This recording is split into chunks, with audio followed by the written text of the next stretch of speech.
afternoon, viewers, and welcome to yet another exciting edition of your all-favorite weekend educative program, Family Life on Adoatv. My name is Obahima Efe. I'm Kwesi Adadu. Na ebono ndumienu. Obi so Obahima no majimi gwa na ye Family Life aware mu nsem. That is what we discuss here.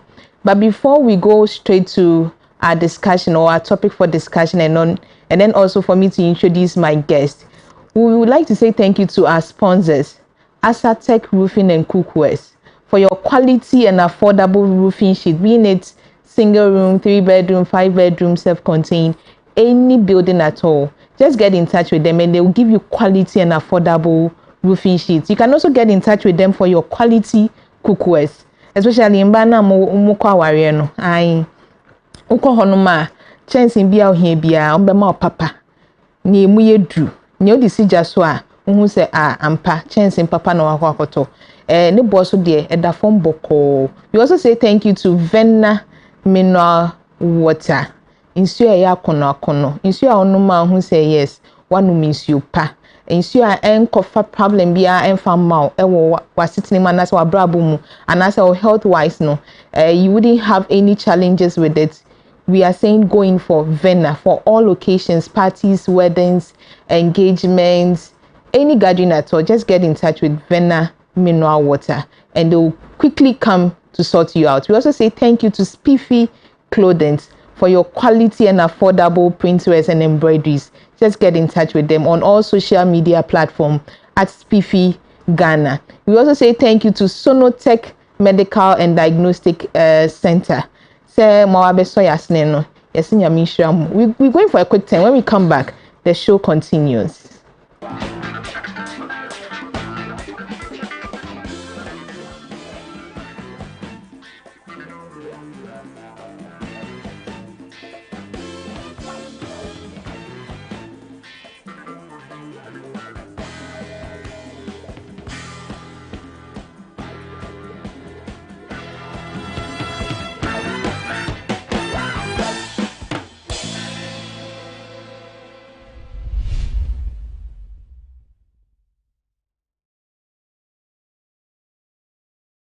John, who fini new? Wow, Eddie, what boy juma. I check a roofing now. Oh, you fell one casa from Adoatv. Oh, na same roofing is about be brave, nice keke. Why the catch you? Adoatv roofing sheet dear, and your nice keke with the bodan swa a chee and renache. They want to call us a hood of a fair be brave. No more free roofing sheet no dear. Who hear that will be out? Now so the bodan swa a zero supampe. What means to trauma send your open roofing sheet no? We try the salmon pepe. Mama poor Adoatv when you there. One of my technical advice na estimate free or professional installers so want your on-site installation. Ne boss crowd da from pa. Oh yes, quality and nebo da feminine. Adoatv 5 days pay na musa kan order. Na wa year after sales service proper bin so. Hwehwe Adoatv Watema Community 2, Meridian Road, Ebenkoko Board Warehouse, Western Region so Adoatv Takrade Anaji, Yeni Princeland Hotel and the Shinimu. And a Volta Region yawo Akachi South District Assembly Kwano so wa.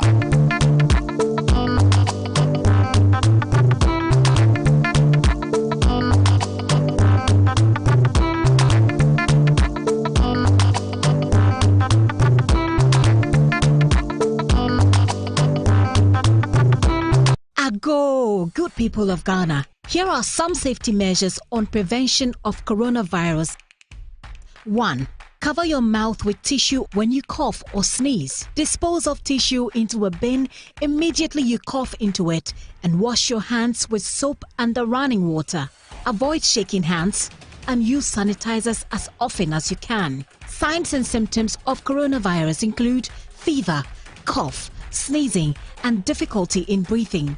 Should you experience any of these or for more inquiries, please contact 0558 439 868.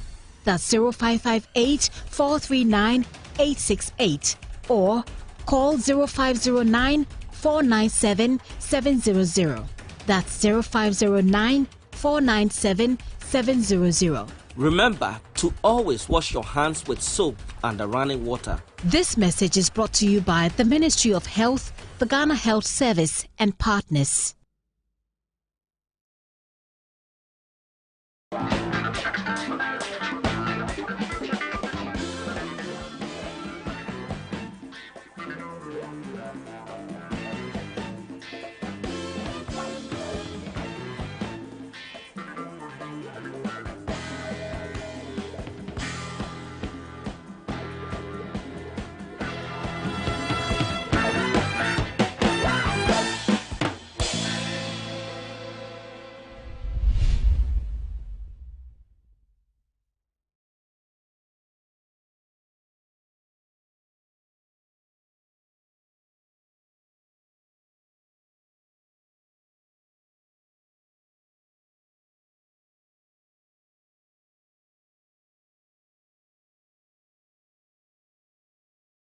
Welcome back, viewers from the break. It's still your show, Family Life on Adoatv, and my name is Obahima Efe. Yeba kasa afa no for our breast. If you see me in pink, this is a month of breast cancer awareness. That is why I'm in my pink t-shirt. And previously last week we talked about issues of pride in marriage. So ahomaso ewa waremu. Aso ebeboa anase emboa. Your resource person told us a lot, and I believe we learned a lot from what discussions we had here. Today we are going to talk, as I said earlier on, about keeping our breast safe for husbands in marriage. Yenya bema kama bi eya oba kakra so ya no de ne ho esie kakra ene ya kotwe na de na ba se na be oba be kasa afa how we can keep our breast safe for our husbands in marriage. So with me here in the studio is our very own brother, father and friend, Dr. Benjamin Fenu. Yes. Okay, welcome. Thank you. How is the family? Family is great. Oh, thank God. It's sure been a while. Watching. Yeah, okay. It's been a while. Yeah. Okay, so today we are talking about keeping our breast safe for husbands in marriage. What at all is breast? Yeah, breast na yede. So each one of us is born with the breast, man or woman. Woman, okay. Yes, and but then it's more prominent in the woman when she attains adolescence and onwards. Okay. And I believe that it's part of it's more of a woman thing. Even though we men have breasts, we realize that ours is more flat, smaller. Occasionally you have a man developing bigger breast than usual, and it seems to be abnormal. So it means that the prominence of the breast is something that has to be that's the woman's to have. Okay. So the breast functionally, it's used to breastfeed. So the children have their comfort and nutrition from the breast. So within the family, it's very important to the children. And then to the man, it's a source of, should I say, excitement or joy to him. So it adds to the sexual image of the woman. And when it comes to sexual activity also, there is that image that is in the mind of a man. The breast adds to that. Okay. So the sexual pleasure and then the desire and all that. So the breast is indeed very important to every member of the family. To the woman, it adds to her image, her self-esteem, should I say her glory, in a way, lies in the breast. Okay. So that's why when there's a challenge with the breast, then the whole family is affected. Yeah. Okay. Okay. So it's like you've killed one stone with a noma. So let's go as this month is breast cancer awareness. Let's look at what breast cancer is. Okay. So so I always liken our body to, let's say, a building which contains blocks. Okay. In our in medical they will say tissues, and within these blocks lies small things. So within the blocks lies the sand. There are smaller particles. So there are cells within the body that come together to form these blocks, and these blocks come together to form our body or a building. So when we talk about these cells, these small things, the body has a way of regulating their growth and how they multiply. Sometimes, and then they all have a time when they will have to die. But sometimes some cells escape this death process and become autonomous. They are not regulated, and then they begin to multiply more than usual or grow more than usual. And this growth can be just around the site that they are. Okay, so let's say for the breast, is some cells within the breast or tissue within the breast, they are multiplying more than usual. Okay. And then they don't just stay in the breast. They go to other places. So for the breast that we are discussing, they go to the, what we call lymph nodes in the armpit, below the collarbone, above the collarbone, can go to the neck, and then they can go to the rest of the body, the brain, the liver, the chest, the bones, almost any part of the body. Okay. Yes. So cancer of the breast means that some cells of the breast are outgrown, they have outlived their time that they are supposed to, and they have outgrown their confinements, and now they are invading other places. Okay. Okay. In the breast and the rest of the body. Yeah. Okay.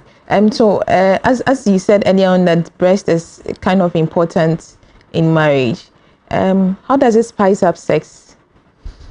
Well, so I say that well, maybe I can't find the exact words to describe, but it adds to there's a figure of the woman that you see that entices, say, the man, the opposite sex. And especially when a woman starts developing the secondary sexual characteristics, you start seeing it. That's the breast is part, apart from the curves that you see. The breast is also part, and during the sexual intercourse itself, it's not only the man, but the woman also enjoys, because the nipple is sensitive, contains erectile tissue, and when it's stimulated, it becomes erect, or it becomes more firm.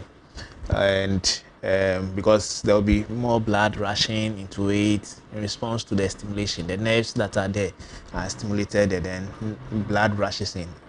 And it adds to the stimulation of the woman also, as well.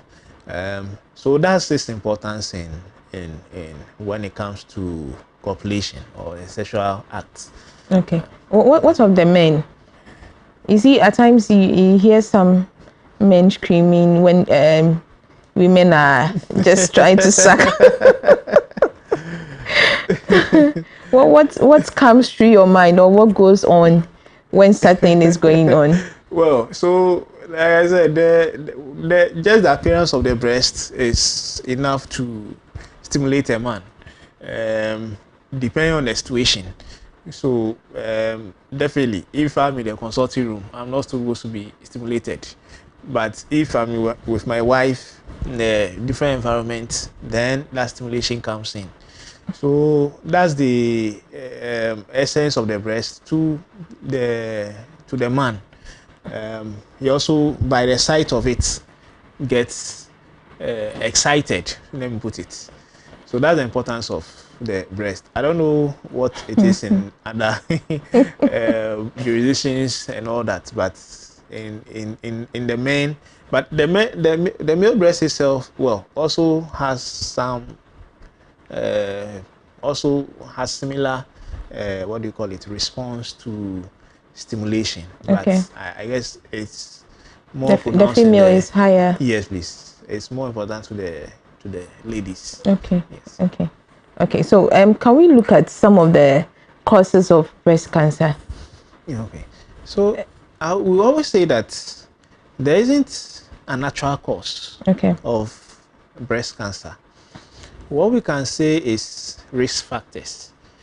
So there's something about a person, let's say person A, that, let's say, so there's something about his environment, his makeup, his race, his family, his lifestyle, where he's located, certain events or circumstances he's gone through, that puts him or gives him a higher chance of having breast cancer or developing breast cancer more than his, let's say, person B. Okay. So to the person, yes, the fact that it's a female, so females are at higher risk of developing breast cancer. In fact, if you take 100 people, you find one or less of them being men developing breast cancer. That's if you find 100 people who have developed breast cancer, you find one or less being breast cancer.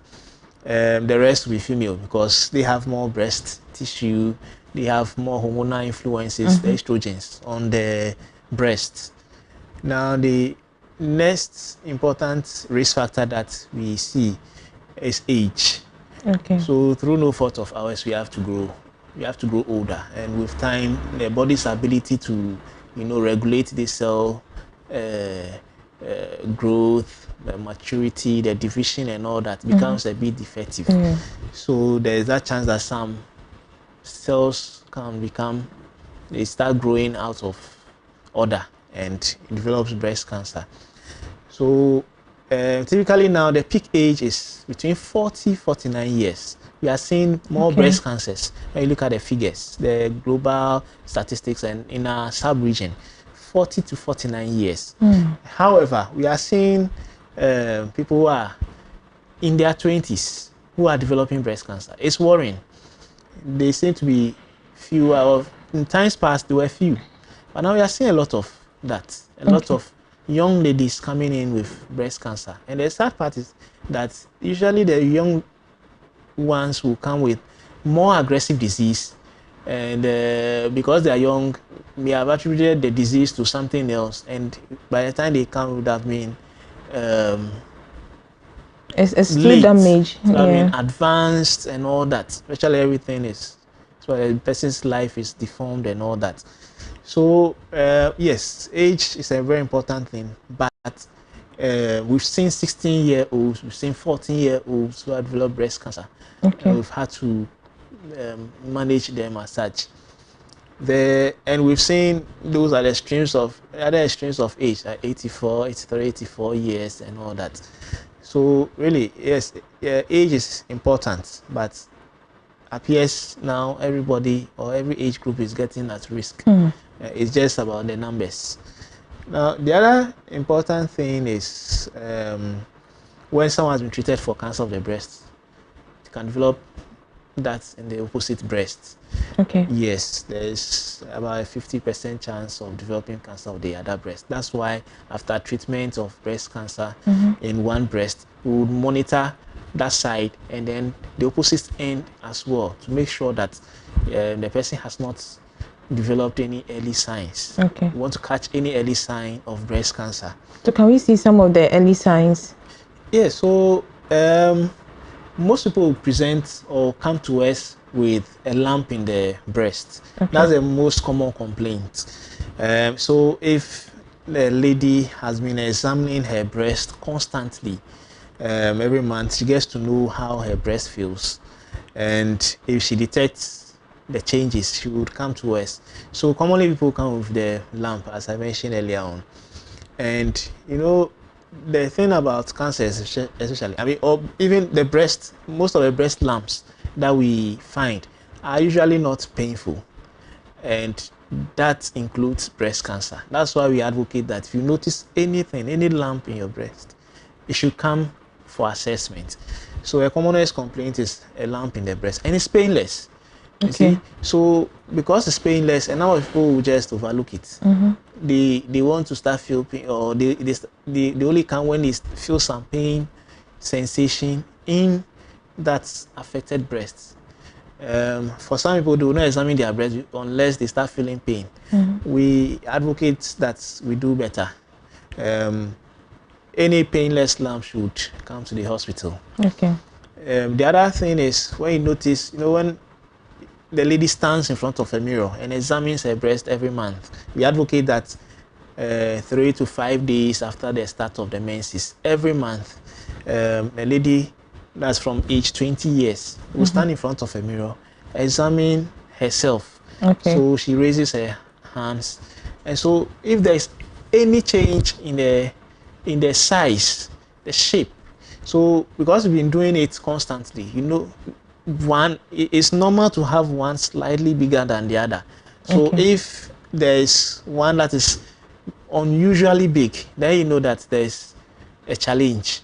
If the shape is distorted, knowing that there is a challenge, it needs assessment.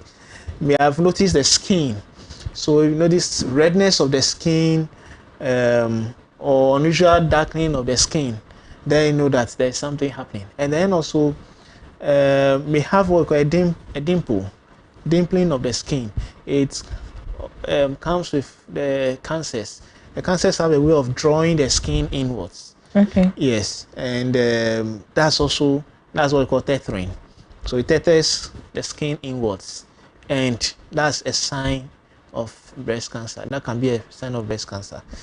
Now, the skin itself can have the appearance of an orange peel. That's when you are entering the advanced stage and have orange peel. So we'll come to look at the stages. I know it has 5 stages.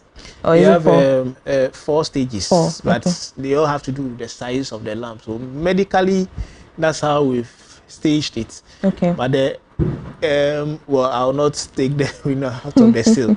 The other thing that we need to notice is nipple discharge. Nipple discharge, especially when it's bloody. We would want anybody with a nipple discharge to report for assessment. And then any distortion of the nipple, any sore, or any indrawing of the nipple, or retraction of it, should be a warning sign that there's something happening. There are some late signs, or there are late signs, I'll say, and the late signs are that you have a sore or ulceration of the breast. It appears like the skin of an orange when you squeeze, you know, those dots that you find. And then when you have that appearance on the breast, you know that is a sign of breast cancer. Okay. Then for some, may have spread to other parts of the body. These are all late signs. One of the signs we could see could be early or late is the presence of a lump in the armpit. You know, the breast cancer can go into what we call the lymph nodes. Yeah. Yes, they are responsible for drawing excess water from the arm and drawing some liquid from the breast as well. Okay. So when there is a cancer in the breast, it can travel in there and then stimulate. They will deposit there, and these lymph nodes become big, and then you feel it in your armpit. Oh, okay. So those But there are some people you see, and it's like when they take it to the hospital, it becomes like as if there's nothing inside. It's normal. Yes. For that one too, what happens? So for those who don't have, someone may have cancer and it's not necessarily gone there. Okay. And you can't feel anything there. Indeed, for some, they've never felt any lump in their breast. They may have been they may have taken part or partook in a medical screening or breast screening exercise, and then something may have been noted by the healthcare worker who was feeling their breast, or a request for mammogram and ultrasound, and it may have come to light that there's something wrong with the breast. I think the last time I was in this studio, there was a survivor who was around, and her testimony was that there was virtually nothing in the breast.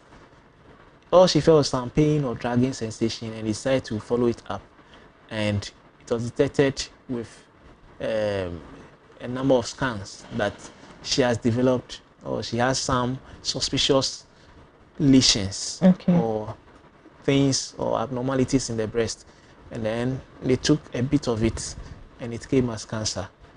So really, those are the very few who don't have anything at all happening in the breast, lump or any of these changes I've stated, and yet they may have been breast cancer in there.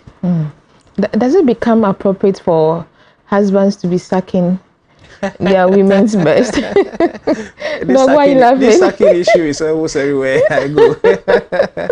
I'm always faced with well, it's like you men are now interested in sucking the breast than the babies.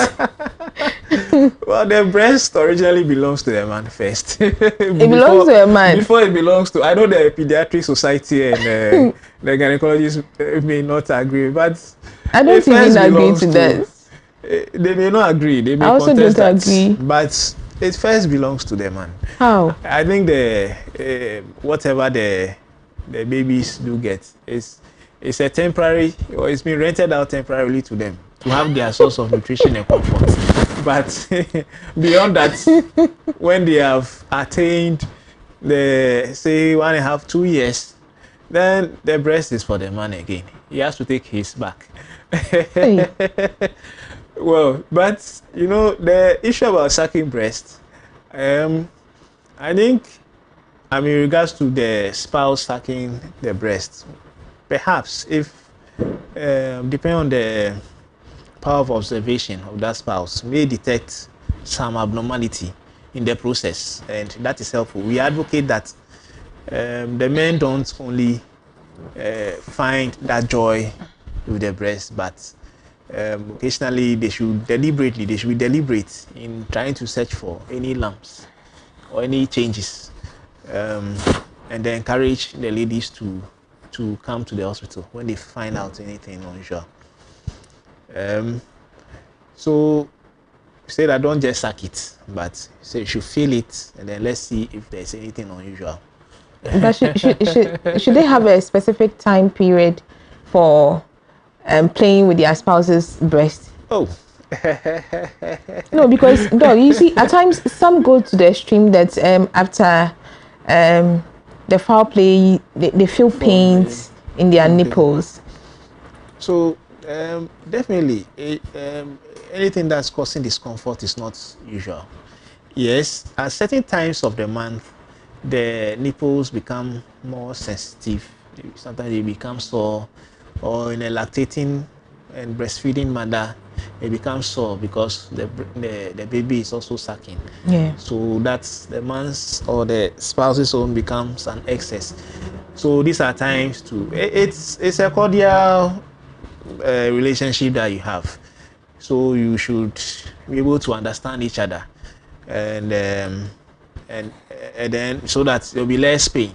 But if it's out of normal, that the nipple is always painful and it's sore, then means that the lady would have to seek help.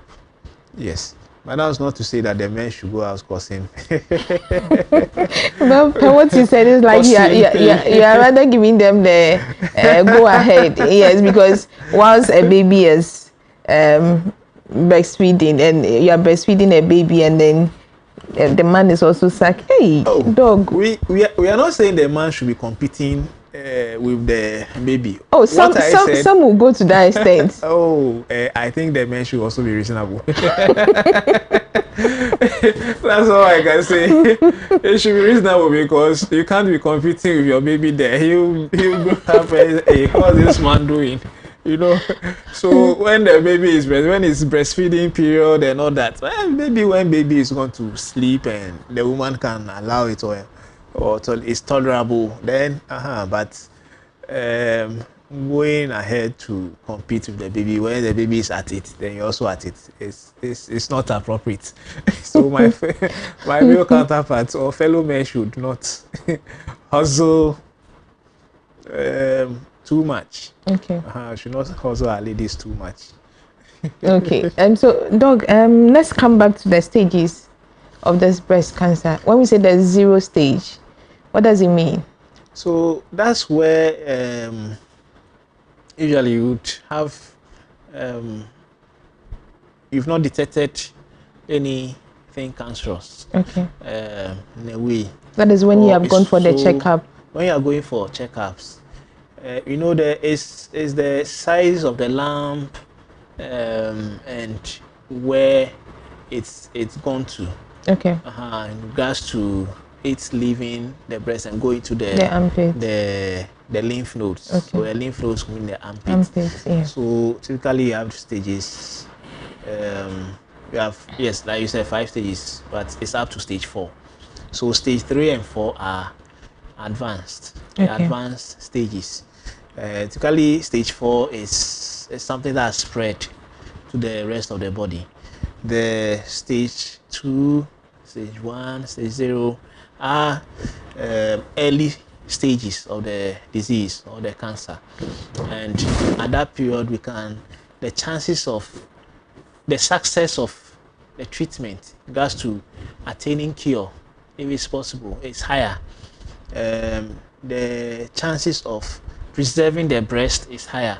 Okay. I'm not saying definitely if someone has stage 1 or stage 2 disease, every time, say 100% of the time, the breast can be saved, as in regards to saving the breast. But most of the time, we can save the breast because the lump may be small. You can deal with it. Go and comb and get the lymph nodes and send it to the pathologist, and then you add other treatments. The success rate is 95% or more, even up to 100% when the person undergoes treatment. But when you are dealing with stage 4, yeah, survival far below 50%. And that is worrying.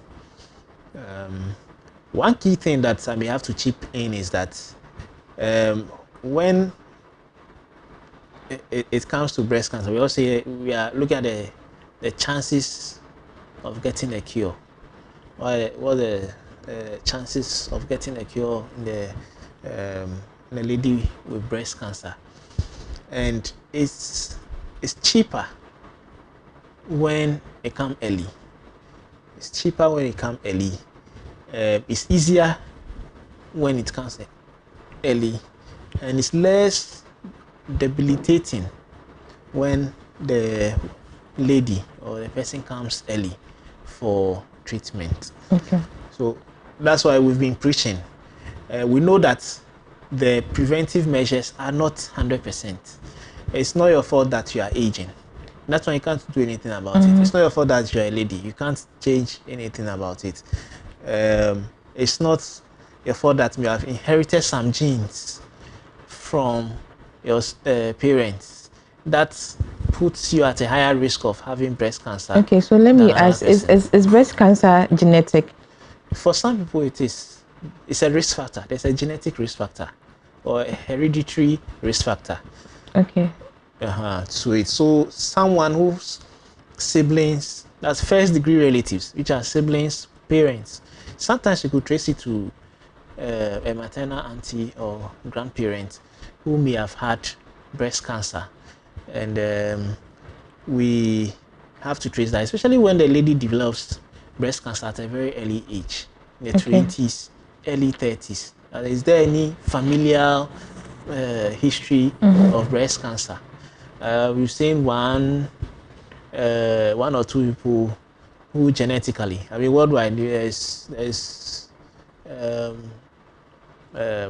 movie star who, has prophylactically taken out her ovaries and uterus, I think their breast, because her mother, her sister, I think one or two other siblings developed breast cancer, ovarian cancer, colon cancer, and died. And she checked, and her genes also, she's inherited what we call the BRCA1 and 2 genes, which are linked to having breast cancer or ovarian cancer and colon cancer, sometimes stomach cancer as well. So yes, there's a hereditary or genetic component of breast cancer that increases the person's risk. So we always say increases the person's risk. You cannot say it's definitely going to cause that cancer, but it increases the risk of developing breast cancer in those individuals. So that's to do with the genetics of it. Okay, but why is it that females are more of a higher risk than the men? Yeah, so you see, we men, literally the breast is flat. It's because small breast tissue. And I was so musa. Oh, I don't think that's the reason. Oh no, you just don't want to agree to that. It's definitely not the reason. You see, the ladies have what do you call it? More breast tissue or mass than the men. Interestingly, well, you can assume that if the person has no breast, then there's virtually no risk of having breast cancer in the future. So the absence of the breast, for some people, congenitally, as in they were born with having no breast at all, and that means that there is no risk of developing breast cancer. Okay. But yes, so back to the female issue, the presence of the breast, the large amounts of breast tissue, and the hormonal influence, the estrogens. So typically we even say that prolonged exposure to estrogens is being identified to be a risk factor for breast cancer. And when you assess, you realize that, well, so if the lady has what we call early menarche, starts her menses early, perhaps 9 years or less, there's a higher risk of, we deem that as a risk compared to another person. Okay. If menopause is attained late, so you see, when late menopause, early menarche, so the early menarche means that the person started having their menses early, and definitely the onset of menarche signifies the onset of production of significant amount of the estrogens, which is the secondary sexual is the hormone responsible for secondary sexual characteristic development. So the mark of that development is linked with, it has higher levels of estrogens. So if it's developed, if it's attained early, where you started producing estrogens early in life, and that has effect because it brings about changes in the breast that can lead to breast cancer. Okay. So the late menopause means that your estrogens went down significantly low at an older age, say 55 years and above. Now there are some that for some reason they are not able to tolerate the perimenopausal symptoms, the hot flashes, the mood swings, the sweats, the pain in the bones, especially when they develop osteoporosis. And for that reason, they may have to have some what we call hormone replacement therapy. We have to give them doses of estrogens just for them to be able to tolerate the changes. Okay. And so that means that we are exposing you to estrogens, and that can give a higher risk of getting breast cancer than some other person. It's been so some people also take what we call the combined oral contraceptive pill, the daily pill, which contains estrogens. And that also means that you are feeding yourself with more estrogens. So it's also, there's this theoretical risk that is associated with developing breast cancer. Okay. When the person takes the estrogens. Some also take estrogens for a lot of things. These days what is going on. People are taking estrogens for all manner of things. And it's a steroid as well. So these are also risks of developing breast cancer. Okay. So this breast enlargement and other stuff, does it also have implications? As far as I know, well, medically I don't have figures to say that. You mean the breast enhancement service? Yeah. I don't have figures that have proven that. To the best of my knowledge, I don't have figures that say that these breast enhancements and all that puts one at a higher risk of developing breast cancer. Okay. So viewers, it's still your show Family Life on Adoatv, and my name still is Obahima Efe. We have Dr. Benjamin Fenu here with us, who is telling us or teaching us more about how to keep our breasts safe for both our men and our women. That's both husband and wives when we are in marriage. How you keep your breast safe, and then we are also looking at breast cancer. As this month is a breast cancer awareness period, we are looking at some causes, some of the things we do that will put us at high risk of getting breast cancer. We're going for a quick time. When we come back, the show continues.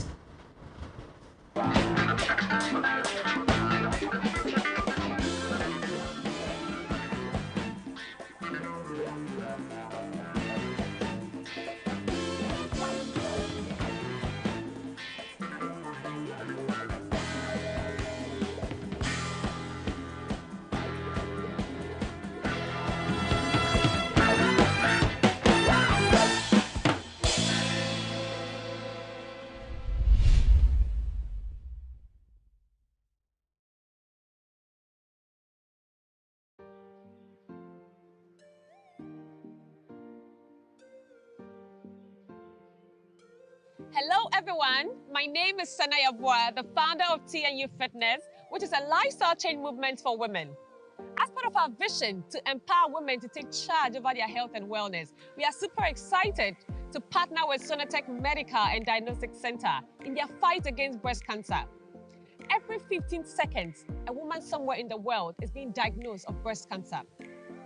Breast cancer is still the leading cause of death in women worldwide. According to World Health Organization, the treatment of breast cancer is most effective when it's detected early. Let's take action. Get screened today. Encourage another woman to get screened for free between the 1st of October to the 31st of October. You can also enjoy a 20% off all mammogram and a whooping 50% off all breast ultrasound. In any of the branches of Sonatec, you can visit their West Hill Mall branch, their Tema branch, and their Osu branch. Let's join in this fight against breast cancer, because it is our hope that one day no woman will die because of breast cancer. Thank you.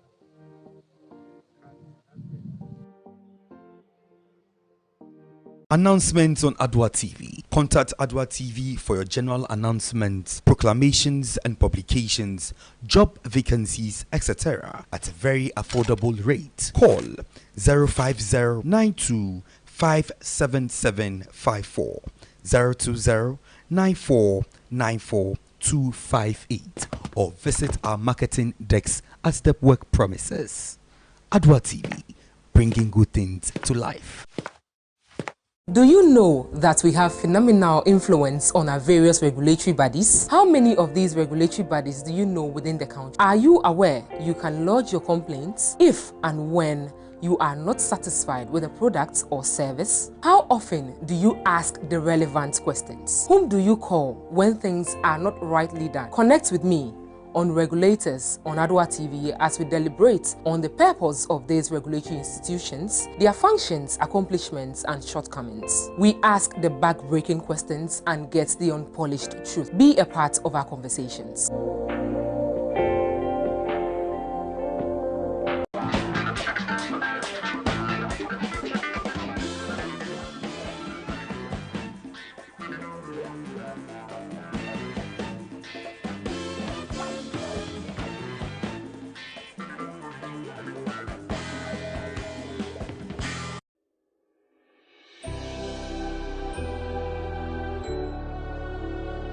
Welcome aboard the safest airline in Africa. With industry-leading safety measures to protect your well-being. The first in Africa to earn a diamond standard of safety. Offering a more contactless, safe, and seamless experience. Delivered with a smile by Africa's first fully vaccinated crew. Creating special memories that bring the joy back to flying, so you can continue making memories with your loved ones. Book your flight with Rwandair today. Rwandair, the safest airline in Africa. Rwandair, fly the dream of Africa.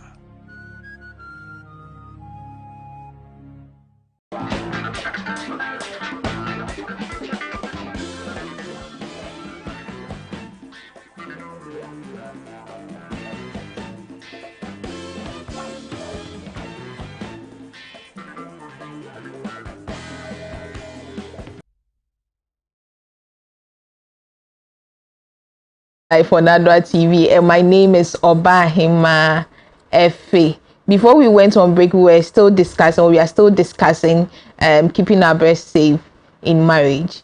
Doc is here, Dr. Benjamin Fenu, who is with is it the breast cancer or the breast department in Kolebu? The breast cancer unit. Breast cancer unit in Kolebu.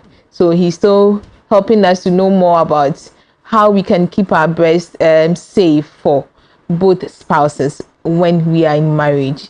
So is breast cancer contagious? So it's not a contagious disease at all. Okay. So that's one of the myths that people carry, that may be a contagious disease. It's not communicable. Okay. So when someone has breast cancer and someone is nursing him or her or assisting him or her, it doesn't mean that the person is going to develop the breast cancer. So I think viewers should take notes. Yeah. And rather assist the person as much as they can. Okay. Can we look at the stigma? You know, at times people are so depressed when one of their breasts is being cut off, so they lose hope. What can we do as a community or family, friends, or I mean anybody around? What can we also do to help such a person? Okay. So first of all, I will say that the treatment of breast cancer involves surgery, which helps. As in, surgery is very, very important if there's any chance of cure. Okay. And some of the surgeries are meant to, I mean, depending on the stage, we have to just take the lump and a bit of the breast tissue. Usually the latter stage, or for some one or two peculiar reasons, we have to take off the whole breast. Well, so the challenges that we notice is that the ladies do think about what their spouses or society thinks, or what would happen with the thoughts of people about the disease. It's no fault of the person that she has developed breast cancer. People develop other breast cancer, other cancers. Men have prostate cancers and other cancers. So it's no fault of any person, man or woman, especially women, if they develop breast cancer. But you see, because the breast adds to her self-esteem and image, it's usually difficult. That's where the difficulty is, and the fact that they feel they are less of a woman when they develop breast cancer and the breast has to be taken off. But I really wish, I know cancer is not an easy thing. Losing a body part is not an easy thing at all. It's never been easy. We found people whose even toes are getting rotten, and yet they don't want it to be taken off. So it's not easy losing a body part. So that's where the spouses should do everything possible to give every form of support. Society, civil society, organization groups,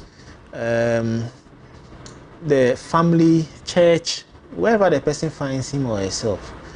That's where we need to give the person all the support. And the support is emotional support, avoiding stigmatization and all that. The person is normal. He's lost one day, but life goes on. Financially, the treatment is costly. I'm sure maybe later in the program you want to ask me about cost and all that. So this is a time to support the person. We found situations where the lady has defaulted treatment just because there's an issue at home. The man is not happy about the breast being taken off. But this same breast, months down the lane, when you see it, you will not want to even go near or touch it because it becomes so deformed. I wish I had some pictures to show you. In quotes, I mean, I can't find where enough to, but it becomes so terrible that it's debilitating to the woman, and yet the person or the people living around her are also now not comfortable because of the stage. You come, you have a huge sore on it. It's discharging pus. Pus is like the water that comes from ball, and it's offensive. And needs treatment every day. Some will need treatment, dressing every day, and all that, and still you are not getting to the bottom of it. So we shouldn't get to that stage. So when the options for treatment come, it's difficult, but approach it with all boldness. So the men especially, don't go harassing or giving your spouse's attitudes, getting angry with them because they've decided to seek the treatment that they deserve. Yes, indeed, if the man is developed some other cancer, he also be treated in a way that may feel he's lost something, but the women more often than not have given their support. So why don't you lend your support to for him? Because you can see it. You see it has excess of it flesh, is on the yes. outside. So if they don't see it, it's kind of. In fact, I wouldn't cut you short. I had a cousin auntie who was a victim of breast cancer, but may her soul rest in peace. She lost her life. She hid it from the family, yes. And when we realized it had gotten to that stage whereby you cannot do anything. Yeah. Though one of the breasts was cut off, but still, she couldn't. So that's it. We don't want to get to that stage where even when we take the breast off, there's a very high chance that you develop the cancer or it will grow back again. Now, when you come to our clinic, if you look to your left and to your right, in front of you, and all those around and walking around in the hospital or those coming to see us, you can't tell whose breast has been taken off. You can't tell who has one breast, who has both breasts, or who has no breast, as in both breasts have been taken out. So, really, it depends on, unless you go and open your mouth and say, this is my one breast. We teach you. Maybe when you're a bad thing. Oh, that one is in your privacy, the privacy of your home. Yes, but in a situation whereby husband and wife, okay, so your bad thing, your husband realizes, or definitely he will get to know that this is the problem you're having. Yes. And then he gets fed up. You know, some men, they can't contain it. You'll get to a time they'll get fed up, and then this side chicks and other stuff will come in, and you have to share your secrets with somebody else, and then it becomes a stigma when you are walking about. The side chick sees you and she's like, oh, but there are options as well. Okay. So when you come to the department, depending on the stage and all that, we don't treat the cancer alone. We have breast care nurses. We have the clinical psychologists, and these people are very instrumental in our management. They explain everything to you and all the challenges. They even explain the options for replacing, for balancing the sizes, and nobody sees. So you see the person walking around, and you never know whether the breast has been taken off. Even if it's been taken off, which of the breasts, you never know, because they are what we call prosthesis.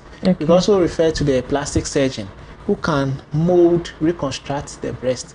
Not to say that it will be exactly how God created it or we're born with it, but to give you a semblance of it.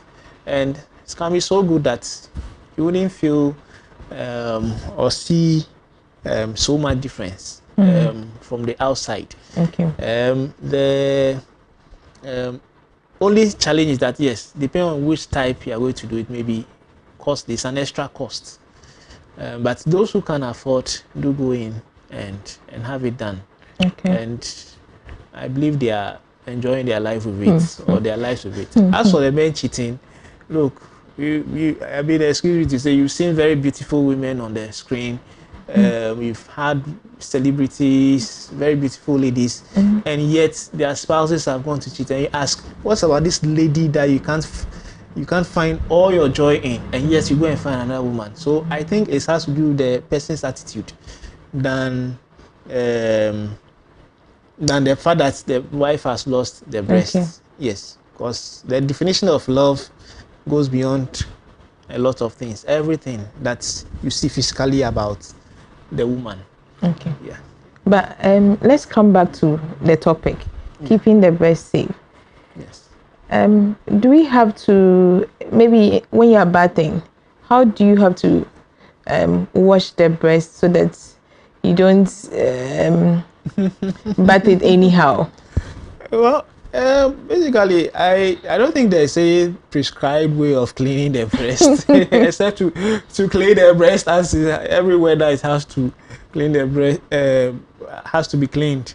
And well, in terms of personal hygiene and cleanliness, has to be lifted, clean under it, or washed under it appropriately, and then bath over it. Shouldn't use agents that can irritate the skin. Of course, if someone is using a bleaching or a skin lightening cream, know that the skin over the breast can do same. For some, it goes to the extent of developing what we call pustules. It's also like pimples, but actually small bits of balls on the skin, and the steroid use can actually translate to developing what we call an abscess. Have ball in the breast that's to be drained, and steroid use is a main factor there. So yes, as part of general health and general measures in keeping yourself healthy and all that, these are the things that you can do. As for things like tattooing, well, medically it's not advisable. Generally, it's not advisable to be tattooing your body, let alone going to tattoo the skin over the breast. We are not saying that it's associated with breast cancer, but there are other health hazards that come with it. Well, I think I've exhausted. So it all has to do with hygiene. I think you'll be asking about this brassiere issue, eh? As if you know, because I was coming to ask you, for how long should one put on a bra, and then should we be changing bra each now and then, or you can use one bra throughout the whole year? As for the use of brassieres, I think it's also just personal hygiene. It just has to be clean. Yes. I don't think there's been any association between developing breast cancer or breast diseases from wearing brassieres. Okay. Yes. I've seen that appears in the past. I've observed personally the past 8 years or so, people. This 13th October, World No Bra Day. I don't know what the essence is or whatever it is. Perhaps the only proper thing I can derive from it is that, well, if it says No Bra Day, it means that take off your bra for you to be examined, and not to take your bra and be walking around off your bra and be walking around. But in terms of cleanliness, yes, there has to be some cleanliness and all that. The nipple should be clean. That shouldn't develop dirt that can get germs into the skin and cause it to have what we call the abscess, the balls, and then the cracks, and then the sores that come with it. Generally. Okay, but in a situation whereby I put on size, let's say size 16, as in a bra, and then I go in for size 10. Putting pressure on my breast, won't it in a way cause any harm to me? I think the harm has to do with the pain it will come with. Just the pain. A lot of pain, may come with swelling, will come with marks, may come with excoriations, maybe itchy. You have to itch the place, then to develop sores. Those ones, I don't think anybody wants to develop those symptoms. But those things are not linked to breast cancer per se. It has to do with the general health of the breast. Okay. Yeah. Okay. So can we also look at the treatment process?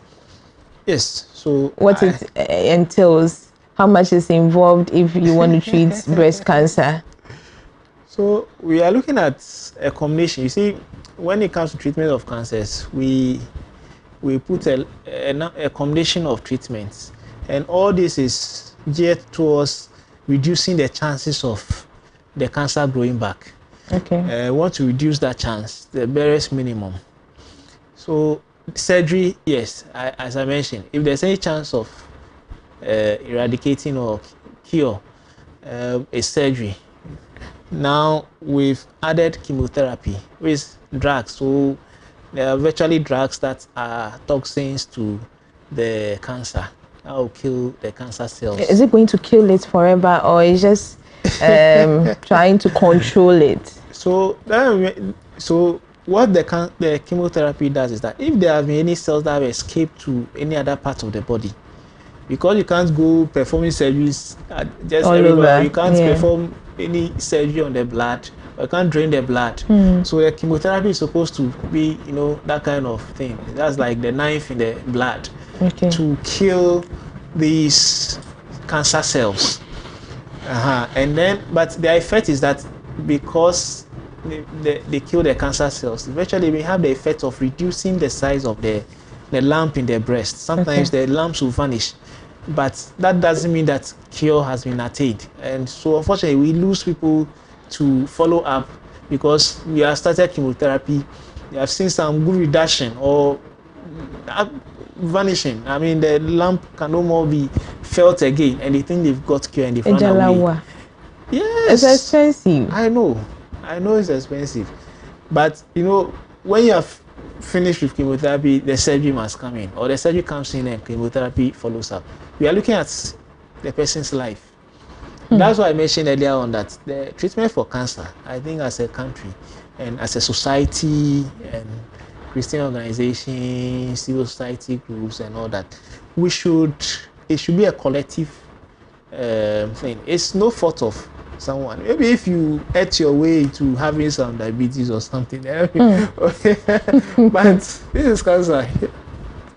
The preventive measures, it's only 30% effective.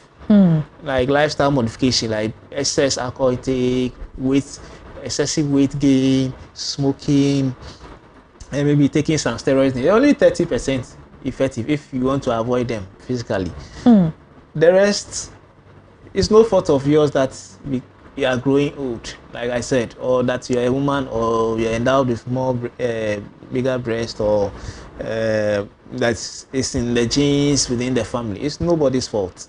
So it should be a collective thing. We should support financially. We shouldn't wait when it's debilitating and it's got to the state that now it's only pity that draws people to come and assist or support with the treatment. No, that pity should start the moment the disease is diagnosed, so that the cost of treatment will not be the only, it will not be the burden of the person carrying the disease. I said it affects everybody. Don't you think maybe it's because people are not talking, so government or people don't realize that it needs to be a collective thing to help people who are in need or who are in support or who needs financial assistance to this treatment?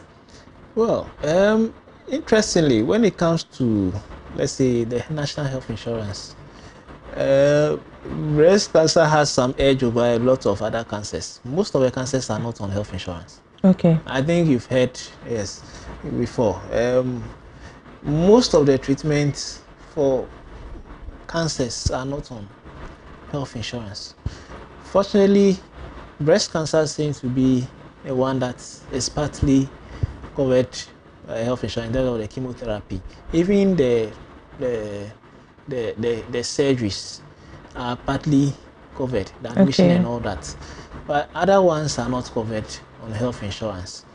So yes, it's still, so I mean, health insurance covering parts, but still there's a financial burden on the... It's not even half of it.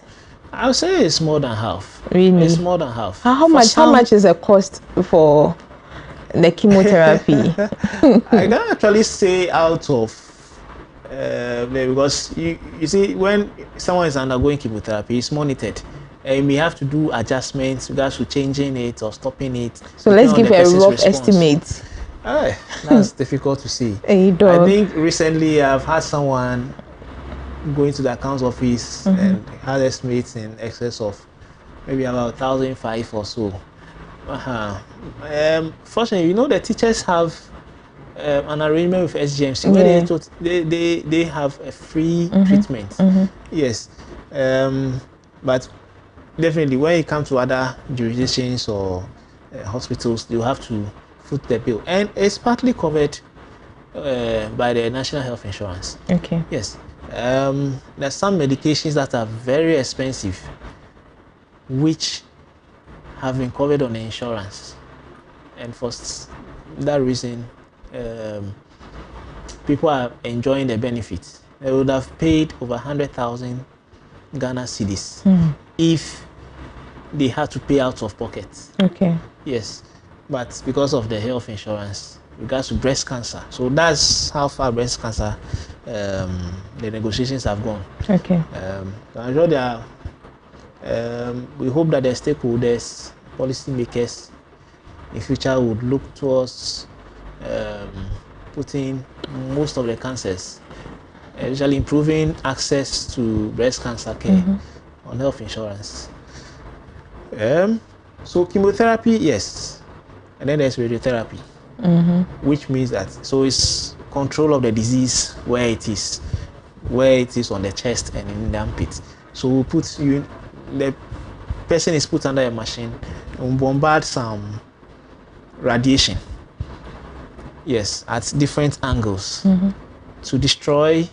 If I had performed surgery, to destroy any leftover cells that are there. Okay. Yes. For some people, for some reason, the cancer is grown too huge, gone out of control around the chest. Surgery will not be enough, or we can't actually perform surgery. So for some reason, radiotherapy would have to be the mode of treatment. And for some, they may have been bleeding, and we can only do radiotherapy to help reduce or stop the bleed. Okay. Yes. There are other treatments like hormonal therapy, immune therapy. So I mentioned that because of estrogens, so the tumor or the cancer is feeding on the estrogens. Okay. So when you block these estrogens, then you slow down its growth, they regress, and then the person is, as in combination with other treatments, can attain cure.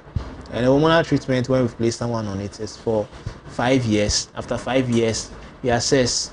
5 years? Yes, 5 good years. How much is the cost? I think I've never found out the cost of the hormonal treatment. Okay. It's something that I think recently it had to do more with availability of 1 or 2 of the medications. Okay. But yes, it's available in some pharmacies as well. With regards to health insurance, I'm not certain about coverage. So our phone lines are open. Viewers, you can call in and then ask your questions, your suggestions, or your comments. So, Doug, when can one go in for a mammogram? So when one is 40 years and above, we would advocate that apart from having the breast examined, so there's a self-breast exam which the lady has to perform from age 20 years onwards. And it's to can you do an example for us? Yes, so typically the lady stands in front of a mirror and raises both. Do you want someone? I think I can illustrate it now. Okay. So she stands in front of a mirror and raises the hands up. Okay. And that's to make any lump obvious, more obvious, or any changes more obvious, and can see the under surface of the breast. We lift it up if it's pendulous, especially in those who are older or in the aged, can raise it and then see what is happening there. Examine the nipple area, the black or dark area, the skin is very, very important. A lot of changes do go on around the skin, can tell you. Now examine for any dimpling. You may make any dimpling obvious, or a nipple retraction more obvious to you. Then, but you know, there are some people who already have this nipple retraction. That's a natural thing. Yes, so that's why I say that when you've constantly examined yourself, you know how your usual is, what is normal or what's usual to you is. So when you notice something that is not normal to you, then you need. But why is it that some people have that nipple retraction and then some also have the nipple out that you can see? Well, it has to do with development and growth. So yes, we have something pulling on the nipple inwards. That's part of the person's developmental process. We can't always explain it though. Yes, but with regards to cancer, when the cancer is there, if the person's nipple was always pointing out and the cancer is there, it can draw, it pulls on the tissue, so to draw the nipple inwards. And that's a sign that there's cancer ongoing. Yes. So so back to the exam. When you examine the armpit as well to see if there is anything unusual and notice any unusual size, shape, or distortion of one breast, it's something that you have to take notice and come to the hospital. Okay. Now, any sores, any unusual redness or darkening of an area should prompt someone to come to the hospital. Now you begin to feel the breast, and when you're feeling the breast, you don't go pressing like you are pinching some bread or on some muscle of kinky or banku. No, else everywhere will feel lumpy. You use the flat of the palm, the 3 fingers. Okay. You can use the whole of it. That way it's fine. But 3 fingers at least, and then you used to go round. You start from outwards, and you work out and get to the middle aspect. Then you go to the armpit as well and try and feel for anything. Should it be in one direction, as in a circular form, or you can just do it anyhow? In order to maintain orderliness and increase the chance of detecting anything, it has to go orderly. Okay. So that you can feel it. Even I, as a healthcare worker who has been trained, I have to go orderly. Okay. So that I don't miss anywhere. If I did this and did that, I may miss a portion of the breast. So I'll go orderly. I know that I started from, let's say, up here, and I went round and round and round. Okay. Then I'll go next please, step. we have a caller. So, hello, Baba. Hello.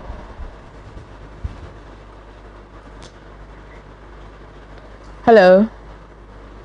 Oh, Baba, so sorry. You can call again. Doc, please continue. Okay. So when you're done, you go to the armpits as well and examine for any lumps or bumps there. Okay. And then you do that on the opposite side as well. So when you have detected any lump, just come. For the young ladies who are still having their menses, they should do that 3 to 5 days after the start of the menses, and but then we deem that the hormonal changes that come with the breast would have been less, so the lumps that you feel are more real. Okay. Yes. Hello. Yeah. Hello. Good afternoon. Is it Baba? Yeah. Okay. Baba, thanks for calling. Can you please go ahead?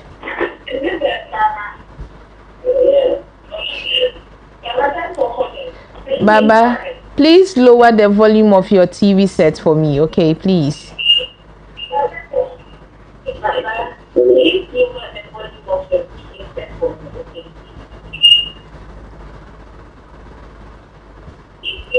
Hello?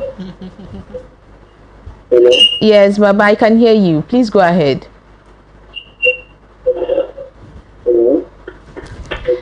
Oh, producer. Dog. Let's continue.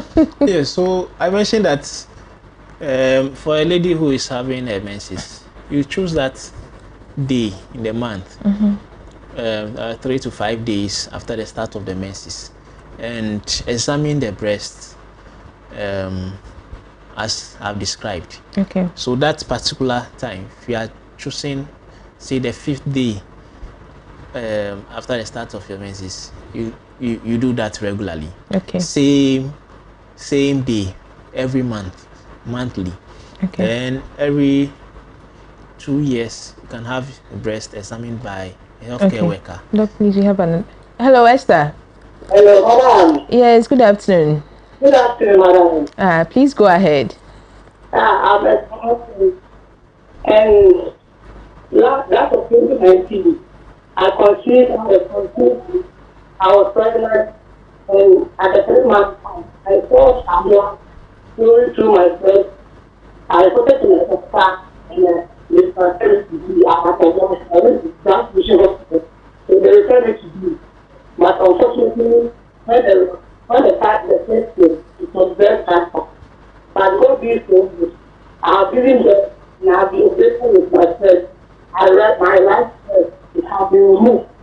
So I'm happy for you to keep advocating our breast cancer. I'm so happy. Continue to take now so that we don't have to handle our breast. I'm so happy. Oh.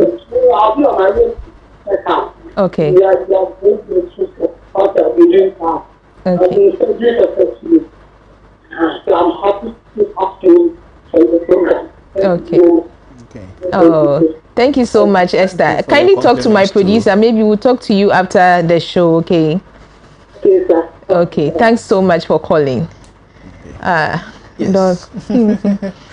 we thank God for her life, and then we thank her also for sharing her experience, testimony and experience too. Yes. I think I was saying something of yes, so I was talking about examining the breast. So for those who have stopped having their menses, because your menses wouldn't come for you to detect which day you should examine, just choose a day, say the 5th day of every month, and examine the breast. Yes. So those who are younger do not need to do a mammogram. Okay. For every year, 1 or 2 years, a trained health professional can examine the breast. Okay. And then that should be the routine. For those who are 40 years and above, they can do a mammogram every 2 or 3 years. But every 3 years, if they are doing it for screening purposes. Okay. Yes. Is it expensive to do that? Well, when you say expensive, it's relative. I know the cost of mammogram. Most of the prices will fall around 350 cedis. Okay.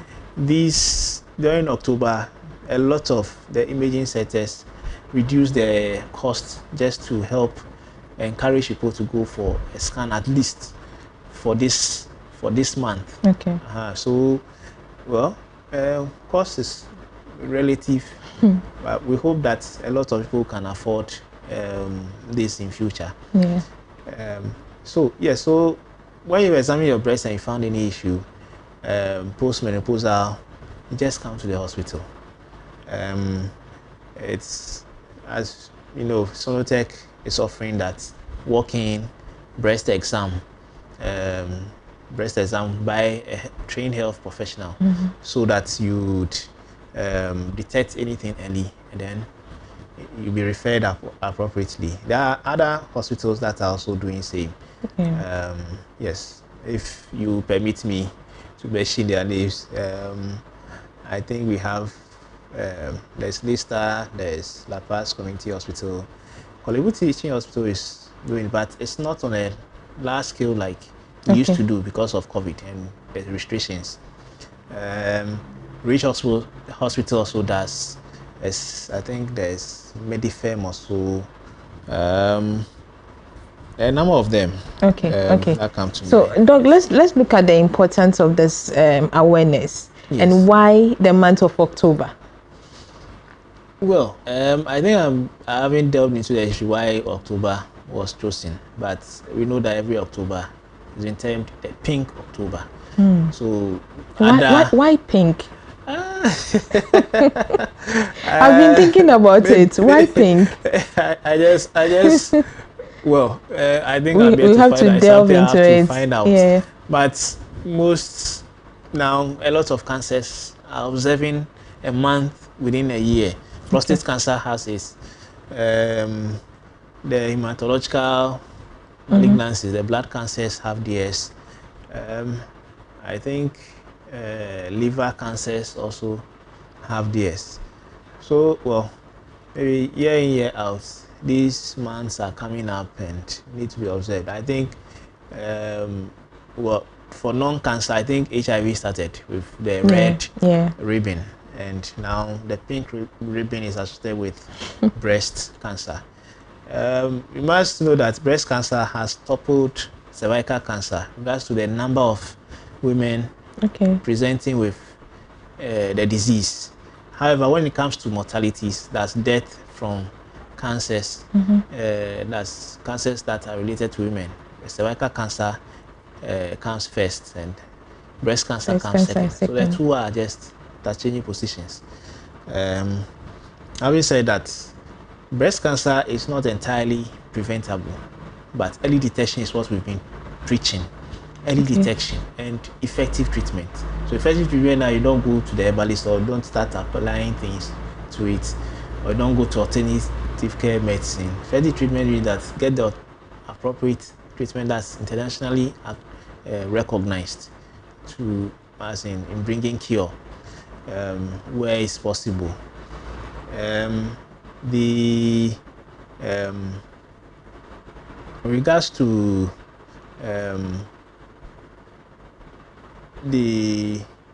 so I mentioned prevention. So yes, it's only about 30% effective compared to cervical cancer, which can be prevented even by vaccination, because I stay with the HPV. So vaccination at an early age, when the child has attained sexual maturity. But you can't do that with breast cancer. Okay. We don't have that for breast cancer. Okay.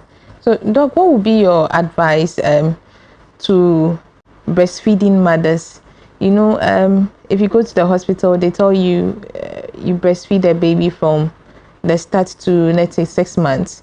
But you have some mothers not following the necessary process that they have to go, and then some will at the month of 3 months they are like, wabre inti akola no so trying to know for. Now they use this is it ointment or whatever on the breast just to let the breast milk go back to wherever it's coming from. What would be your advice to such mothers out there? So I must say that when you look at the risk for developing breast cancer, even though it's quite on the low side, theoretically, it's said that a lady who breastfed her children for the required number of months has a less risk of developing breast cancer. Okay. Now, well, so that's the one of the statistics there. Now, when it comes to detecting any abnormalities or changes in the breast during lactation and during pregnancy, it's quite difficult. Yes, it's difficult because there are changes, hormonal changes in the breast. And it's difficult to get any obvious lumps. Okay. And when they are detected, it's mistaken, or they are mistaken for the development. It's got you're lactating, so the breast is feeling lumpy because you are pregnant. Because that's why. And even when we detect anything and we want to investigate, because of the pregnancy, it makes it difficult. Gives us limitations to what type of investigations we should. Because we don't also want to expose the unborn baby to radiation and all that. So the limitations are there, and it becomes even more costly if you have to investigate the breast when the person is pregnant. However, if you notice anything unusual, you need to come to the hospital. That's what we've been preaching. You notice anything unusual, yes, it gives us headache when we have to assess a pregnant woman with breast issues, but we'll do our best around. And we've discovered a lot of breast cancer. I mean, let's say not a lot, but a number of ladies who had breast cancer in pregnancy. Either they had it before or they developed it during the course of the pregnancy. But some way, somehow, we detect it when they are pregnant, or we just delivered. So we don't take lightly even when you come in, you are lactating and you have some breast issues. Okay. Yes. We've unfortunately seen people who may have been told that, oh, it's normal, and may have full-blown cancer that is advanced, and it's very disheartening when we see that. Okay. But does this cancer affect the womb too? It can spread to the ovaries. Okay. Yes, it can spread to the ovaries. That's the eggs that are attached to the female reproductive system. It can go in between, into the pelvis, where you have the reproductive organs too. So yes, it can affect the lady's pelvic organs. Okay. Yes. With regards to the application of ointments, well, I'll say that those ones would irritate the skin and the nipple and all that, but they've not been seen to cause, or we are still with the cause of breast cancer. Okay. But they are not healthy on the whole. On the whole, they are not healthy. Okay. So, your final words to viewers out there. So, we've been preaching early detection, effective treatment saves lives. and it's breast cancer is not just one woman's problem, but it's a whole national problem. It's a whole community's problem. Men, the children, and the women themselves are delighted in seeing and knowing that they have breasts. And it's something that affects all of us. So as a society, we want us to fight breast cancer collectively. Okay. From all directions. Okay, thank you so much, Doug, for handling today's program. And then also thanks to our viewers out there who had time to sit by, to watch and then listen. I hope you've learned a lot. Breast cancer is not contagious as Doug said it. It is a obi wa breast cancer na o treat nipa na o boa nipa na and chese obenye bi there be. When someone has breast cancer, please, the stigma, no, let's stop it. Nipa no when you breast cancer and chese was say, you need to rather support the person. That's the time nipa ni here. At times it's not always about money. I'd say it's not always about money. It's the care that you give to the person that will make the person strong, or for the person to even come out of that situation he or she finds himself. So please, viewers, let's take very good care of our breast, especially the ladies, because 100%, 90 or 99% women get this breast cancer each now and then. It's like we don't take care of certain things. We see things normal, as Doc said earlier on. Nam now who be also a pimple being a si uno for nano and I say si uno for so you feel it's just normal, it's just a normal pimple, so you just leave it like that. Before you realize that what the for their bro. So we are urging each and every one of us, the little sign you see on your breast, just quickly move into any of the hospitals he mentioned. Sonotech is sponsoring this program, so you can move to Sonotech Medical Diagnostic in their branches at Osu, Tema, and then West Hills Mall. Just go there. This month is free. Before month is end, quickly. And so yeah, and so there, I can't just some few days. Just rush there. Have your breast check. And we say thank you to our sponsors also for supporting this program, and thanks to my crew, Manyereji, Blangsing, Jonah, and Fred. Thanks so much. So we come your way same time, same day next week. It's been your show Family Life on Adoatv, and my name is Obahima Efe. Bye bye.